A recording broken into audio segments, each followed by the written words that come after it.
in the vast, silent heart of the Arabian desert. More than 1400 years ago, a light emerged that would forever alter the course of human history. This is a story of a man born an orphan who would rise to unite warring tribes, shatter the chains of ignorance, and deliver a message of peace, mercy, and unwavering faith that continues to echo across the centuries. This is the story of Prophet Muhammad, peace be upon him, the final messenger of God, a mercy to all creation, and the seal of the prophets. Before his arrival, the Arabian Peninsula was adrift in a sea of darkness, an era known as Jahiliyyah, the age of ignorance. Tribal warfare was a way of life, with blood feuds that spanned generations. The Kaaba, the sacred house built by Abraham, was desecrated with over 360 idols. It was a time of deep injustice, where women were oppressed and infant daughters were tragically buried alive. The poor suffered in neglect while the rich ruled with arrogance and force. Society was plagued by gambling,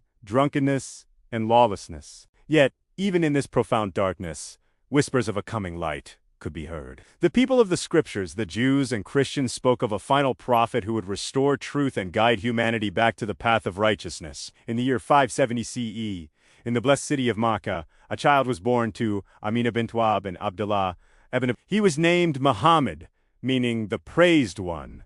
His father Abdullah had passed away before he was even born. And tragically, just 6 years later, his mother Amina also passed, leaving him an orphan. But he was never truly alone, for he was always under the watchful protection of the divine. His loving grandfather, Abdul Muttalib, took him in, but he too passed away soon after. The responsibility then fell to his uncle, Abu, who raised him with profound love and shielded him with unwavering affection throughout his youth. From his earliest days, Muhammad was distinguished by his impeccable character. He was known for his purity, his absolute honesty, and his noble spirit. He never bowed to an idol, never spoke a lie, and never caused harm to another living soul. His integrity was so renowned that the people of Mecca bestowed upon him the title Al-Amin, the trustworthy one.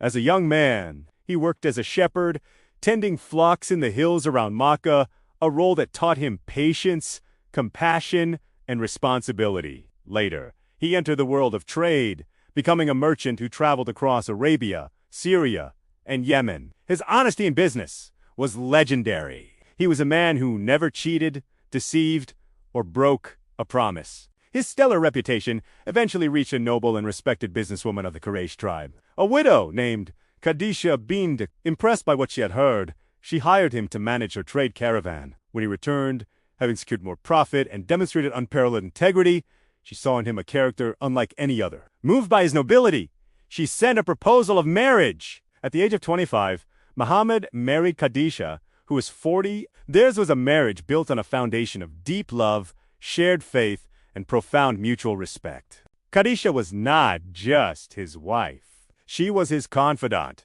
his supporter, and his strength. She would become the very first person to believe in his divine mission, the first to comfort him in his moments of uncertainty, and the first to stand steadfastly by his side through every trial that lay ahead. Together, they were blessed with several children, including their beloved daughter Fatima, who would later become the mother of the Prophet's cherished grandsons, Hasan and Hussein. As the years passed, Muhammad grew increasingly troubled by the moral decay and rampant idolatry he witnessed in Mecca. He began to seek solitude, a quiet escape from the chaos of society. He would often retreat to the cave of Hira, a small cavern nestled high on the mountain of Gabal al-Nur, the mountain of light just outside the city. There, he would spend days and nights in deep contemplation and prayer. It was on one of these nights, during the holy month of Ramadan, when he was 40 years old, that his life and the world would change forever. The archangel Gabriel, descended from the heavens. He appeared before Muhammad and commanded him with a powerful voice, "Iqra," which means read. Startled and overwhelmed, the prophet, who was unlettered, replied, "I cannot read."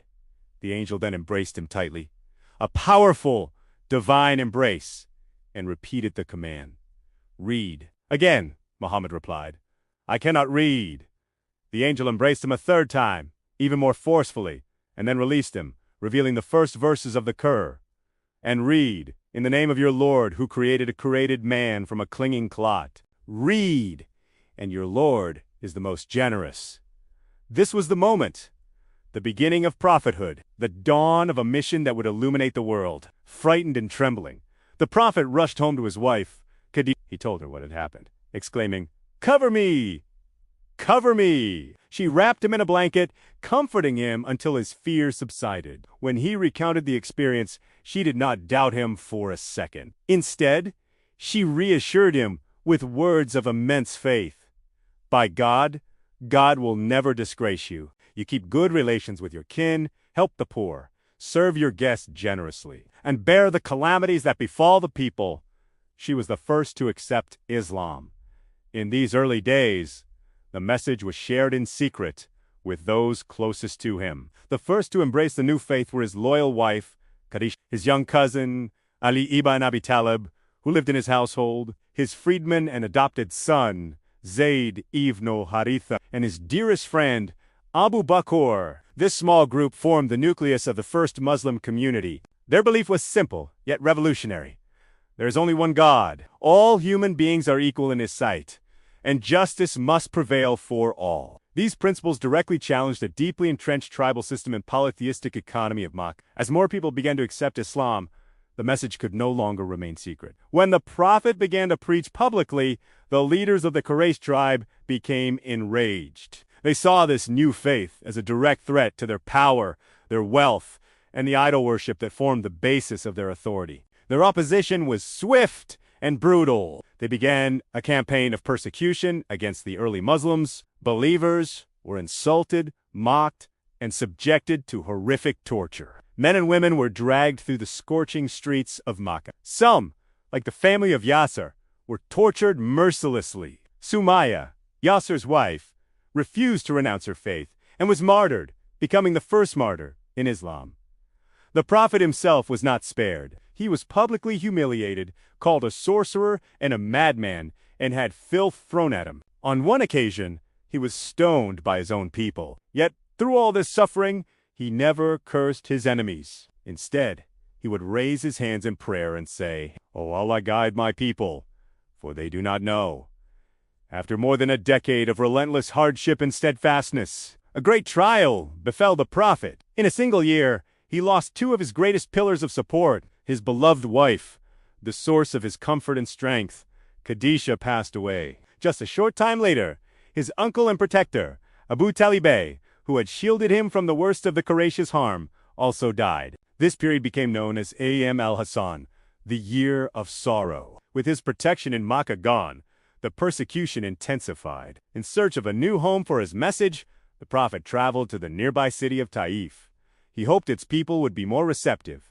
But there, he faced even harsher rejection. The leaders mocked him, and they incited their children to chase him out of the city, throwing stones at him until his feet were covered in blood. Wounded and heartbroken, he took shelter in a garden and turned to his Lord, not with a complaint, but with one of the most beautiful and humble prayers in history. Even then, when offered the chance to have the city crushed, he prayed for the guidance of its future generations. It was after this period of immense sorrow that Allah bestowed upon his beloved prophet a miraculous gift to console his heart, Al-Isra wal-Mi'raj, the night journey and ascension. In a single night, he was miraculously transported from the sacred mosque in Mecca to the Al-Aqsa Mosque in Jerusalem. There, he led all the previous prophets in prayer, a symbol of the continuity of the divine message. From Jerusalem, he was then ascended through the seven heavens. On this incredible journey, he met the great prophets of the past Adum, Jesus,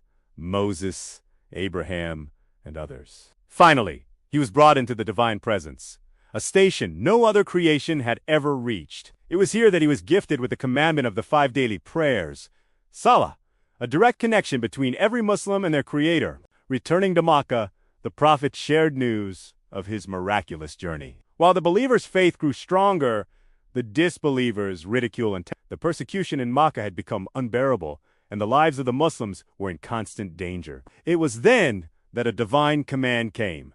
It was time to migrate. The prophet had met delegations from a city to the north called Yathrib, whose people were more open to his message. They pledged their allegiance to him and invited him and his followers to their city. In the year 622 CE, under the cover of darkness. The Muslims began to leave Mecca in small groups, abandoning their homes, their wealth, and everything they had ever known. The Prophet, along with his companion Abu Bakr, was the last to leave. After a perilous journey, they arrived safely in Yath. The city joyfully welcomed them, and its name was changed to Medina, Al-Munawwaratha, Radiant City. This pivotal event, the Hijra, or migration, was not a flight from failure, but a strategic move towards building a new society founded on faith, justice, and brotherhood. It marks the beginning of the Islamic calendar and the dawn of a new chapter for Islam and the world. Thank you for joining us on this journey through the early life of Prophet Muhammad. Peace be upon him. If you found this story inspiring, please like, share, and subscribe to our channel for part 2, where we will explore the establishment of the community and the major trials and triumphs and the ultimate victory of this timeless message.